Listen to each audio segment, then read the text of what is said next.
নমস্কাৰ YouTube family খ্যাতি-তৃষ্ণা YouTube চেনেলৰ অন্য এটি ৰেচিপি ভিডিঅ'লৈ সকলোকে স্বাগতম জনাইছোঁ।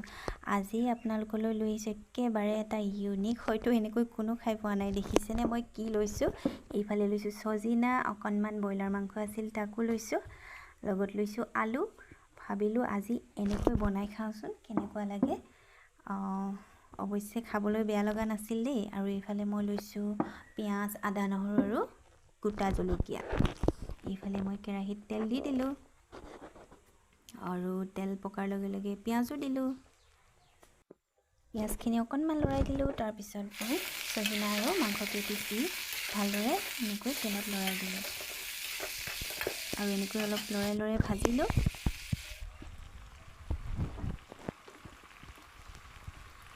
আৰু এতিয়া মই দিলোঁ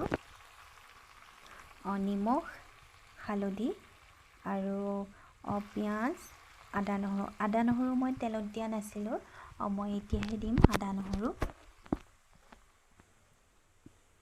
পিঁয়াজ, আদা নহৰু আৰু দুটামান গোটা জলকীয়া দি দিছোঁ। জলকীয়াকেইটা গোটাকৈ এইকাৰণে দিছোঁ যে মোৰ ছোৱালী এজনী আছে নহয়, আপোনালোকে জানে তাই জ্বলা খাব নোৱাৰে, সেইকাৰণে জলকীয়াকেইটা গোটাকৈ দিছোঁ, পিছত ভাঙি দিম তাইলৈ কাঢ়ি লৈ। আৰু এনেকৈ ভালদৰে লৰাই দিলোঁ। এনেকৈ লৰাই লৰাই ভাজি থাকিলোঁ, লৰাই লৰাই বহুত সময় ভাজিলোঁ। এনেকৈ ঢাকোন নিদিয়াকৈ লৰাই লৰাই ভাজি থাকি মাংস আৰু সজিনা প্ৰায় 50% সিজি যোৱাৰ পিছত মই আলু কেইপিচো দি দিলোঁ। আলু কেইপিচ দি ধুনীয়াকৈ এনেকৈ ভালদৰে লৰাই লৰাই ভাজিলোঁ আৰু অলপ সময়। তাৰপিছত মই ঢাকোন দি দিলোঁ আৰু গেছৰ ফ্লেমটো কম কৰি ৰাখিলোঁ। আৰু এনেকৈ আৰু 5 মিনিটমান সময় ঢাকোন দি ভজাৰ পিছত আকৌ এনেকৈ লৰাই দিলোঁ।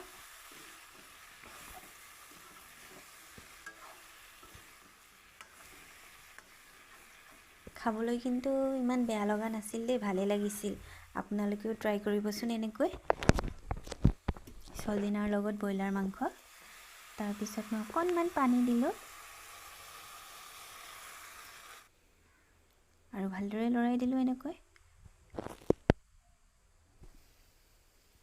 আৰু ঢাকোন দি ৰাখিলোঁ। ঢাকোন দি 5 মিনিটমান সময় ৰাখিলোঁ। গেছৰ ফ্লেমটো বঢ়াই থৈছিলোঁ। এয়া দেখিছেনে তলত অলপ অলপ লাগি আছে আৰু মই তলত অলপ পানী দি দিলোঁ।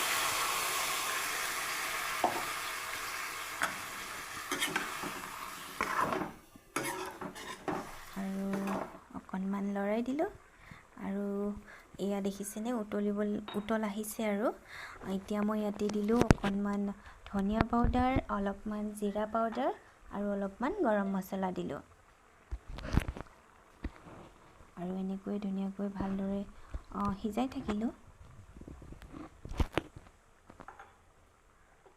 এয়া দেখিছেনে ধুনীয়াকৈ উতল আহি আছে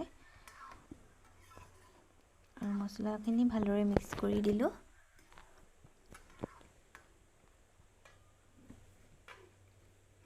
আৰু গেছৰ ফ্লেমটো মিডিয়াম কৰি এতিয়া মই 5 মিনিটমান সময় এনেকৈ ঢাকোন দি সিজাই থাকিম। আৰু 5 মিনিটৰ পিছত এয়া দেখিছেনে মোৰ সজিনাৰ লগত ব্ৰইলাৰ মাংসৰ তৰকাৰী ধুনীয়াকৈ হৈ গ'ল, ৰেডি হৈ গ'ল।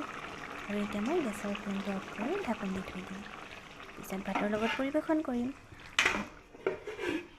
আৰু এইফালে আমি ওলাইছোঁ ডক্টৰৰ তাত। ছোৱালীজনী মানে খজুতি হৈছে গোটেই গাত, তাকে দেখাই আনো ডক্টৰক। এয়া আমি দুইজনী ওলাইছোঁ হয়নে? ক'ত যাওঁ আমি? কৈ দিয়া। ডক্টৰৰ ওচৰত যাওঁ হয়নে? গোটেই এইবিলাক দাগ দাগ দেখিছেনে? ভালকৈ ফ'কাছ কৰা নাই নেকি কেমেৰাত? মানে বহুত দাগ, মানে ছোৱালীজনী ভৰিটো এইবিলাক দেখিছেনে? এয়া তাইকো উলিয়ালোঁ এইফালে। আৰু এয়া আমি দুজনী ওলালোঁ, উবেৰতে যাম। আমি দুইজনীয়ে যাম আৰু দেউতাকে সময় নাপায়, কামত যায় যে সদায়। মই লৈ গ'লোঁ তাইক। আৰু এয়া দেখিছেনে ডক্টৰৰ কাৰণে ৱেইট কৰি আছোঁ, বহি আছোঁ। আৰু ডক্টৰক দেখুৱাই মেলি আমি ঘূৰি আহিলোঁ। দেখিছেনে আমি গৰম পৰিছিল যে, খুব গৰম পৰা দিনকেইটাতে ভিডিঅ' কৰা দেই, এডিট কৰা নাছিলোঁ কাৰণে দিব পৰা নাছিলোঁ। ইয়াত দেখিছেনে গৰমত ছোৱালীজনী কেনেকৈ জ্বলি গৈছে। মানে গাড়ীত তাইৰ কাৰণে এচিটো দিব নোৱাৰি, তাই বমি কৰে সেইকাৰণে। আৰু এনেকৈ আমি ঘৰ পাই গ'লোহি। আৰু এয়া তাইক ডক্টৰে তাই স্কিনত লগাবৰ কাৰণে এটা লোচন দিছে। এইটো অল বডিত লগাব পাৰে। এইটো এটা লোচন দিলে, তাৰপিছত এটা আইৰণৰ ভিটামিন দিলে এইটো, আৰু এটা দিছে এলাৰ্জিৰ ঔষধ। এয়া এইটো দিছে, 10 দিন খুৱাব দিছে। এইটো এলাৰ্জিৰ। তাৰপিছত দিলে পেলুৰ ঔষধ। পেলুৰ ঔষধ 2টা দিছে। পেলুৰ ঔষধ আমাৰ মাক দেউতাক দুটাকো খাবলৈ ইয়াত দিছে, দেখিছেনে? ইয়াত টেবলেট দিছে। এয়াই আৰু তাৰপিছত ঘৰ পায়ে পূৰা এয়া গৰম উঠি আহিছিল, মাজা খালোঁ। তাৰপিছত দেউতাকে আম আনি থৈছিল। এইটা সেন্দুৰী আম, দেখিছেনে কিমান ধুনীয়াকৈ পকি আছে, একদম পূৰা সেন্দুৰৰ নিচিনা ৰঙা হৈ পকে, সেইকাৰণে চাগে সেন্দুৰী আম নামটো। তাৰপিছত এইয়া সন্ধিয়া আজি দেউতাকে আনিছিলে চিকেন তন্দুৰী, লগত চাটনিও দিছে। দেউতাকে সদায় এনেকৈ কামৰ পৰা উভতি আহোঁতে আমাৰ কাৰণে কিবা নহয় কিবা খোৱা বস্তু লৈ আহে, খুব ভাল লাগে নহয়নে? তাৰ পিছদিনাখন মই লগালোঁ এয়া চুলিত হেনা, লগত এয়া দিছোঁ মই কল, জাহাজী কল 2টা আছিল, মানে পচি গৈছিলে, তাকে মই হেনাৰ লগত মিক্সিত মাৰি এনেকৈ লগাম। কল দিলে চুলিখিনি ধুনীয়া চাইনি আৰু চিল্কি হয়। আপোনালোকেও দিবচোন এনেকৈ। মই এয়া দেখিছেনে নিজৰ হাতেৰে লগালোঁ। এয়া দেখিছেনে হাতত গোটেই হেনাৰ ৰং লাগি গ'ল। তেতিয়াহ'লে আজিলৈ ইমানেই আছিল, ধন্যবাদ।